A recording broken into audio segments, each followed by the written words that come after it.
মধ্যপ্রাচ্যের সামরিক অবস্থানে পরিবর্তন আনছে আমেরিকা।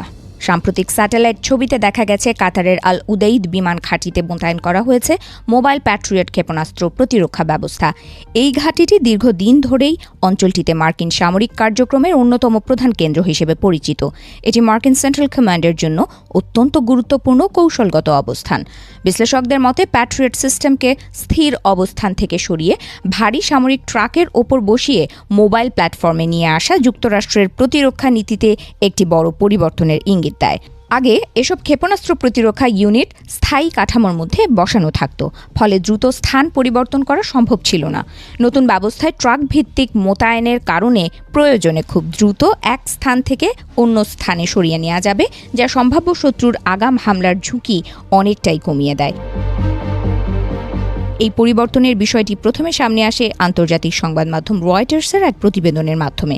তারা গত জানুয়ারির স্যাটেলাইট ছবি ও চলতি বছরের ফেব্রুয়ারির শুরুর ছবির তুলনা করে দেখতে পায় যে বেশ কয়েকটি প্যাট্রিয়ট লঞ্চার এখন বিশেষ ধরনের সামরিক ট্রাকে স্থাপন করা হয়েছে।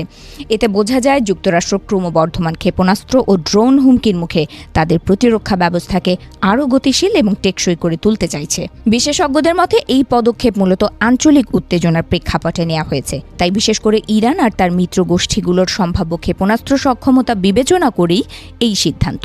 পারস্য উপসাগর অঞ্চলে সাম্প্রতিক বছরগুলোতে ড্রোন ও ক্রুজ ক্ষেপণাস্ত্র হামলার ঝুঁকি বেড়েছে, যার ফলে স্থির প্রতিরক্ষা ঘাঁটিগুলো সহজ লক্ষ্যবস্তু হয়ে উঠছিল। মোবাইল প্যাট্রিয়ট ইউনিট সেই দুর্বলতা কাটিয়ে উঠতে সাহায্য করবে বলে ধারণা করা হচ্ছে। স্যাটেলাইট ছবিতে শুধু প্রতিরক্ষা ব্যবস্থা নয়, বড় আকারের বিমান মোতায়েনের বিষয়টিও স্পষ্ট হয়েছে। সেখানে দেখা গেছে নজরদারি বিমান, আকাশে জ্বালানি সরবরাহকারী ট্যাঙ্কার বিমান এবং ভারী পরিবহন বিমান। এসব উপস্থিতি থেকে বোঝা যায় যে অঞ্চলটিতে যুক্তরাষ্ট্রের গোয়েন্দা, লজিস্টিক এবং দ্রুত প্রতিক্রিয়া সক্ষমতা উল্লেখযোগ্যভাবে শক্তিশালী অবস্থায় রয়েছে।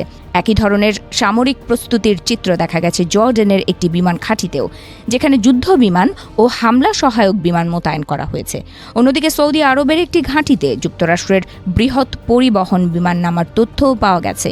এসব স্থানে সমন্বিতভাবে সামরিক উপস্থিতি বাড়ানোর মাধ্যমে যুক্তরাষ্ট্র একটি বহু স্তর বিশিষ্ট প্রতিরক্ষা নেটওয়ার্ক গড়ে তুলছে বলে ধারণা করা হচ্ছে। বিশ্লেষকরা বলছেন, আধুনিক যুদ্ধক্ষেত্রে দ্রুত গতিশীলতা এবং প্রযুক্তিগত অভিযোজনই সবচেয়ে বড় শক্তি।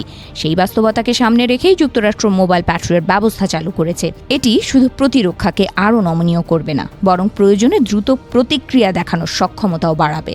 মধ্যপ্রাচ্যের নিরাপত্তা পরিস্থিতি ক্রমেই জটিল হয়ে উঠছে, আর এই নতুন মোতায়েন সেই পরিবর্তিত বাস্তবতার প্রতিফলন হিসেবেই দেখা হচ্ছে।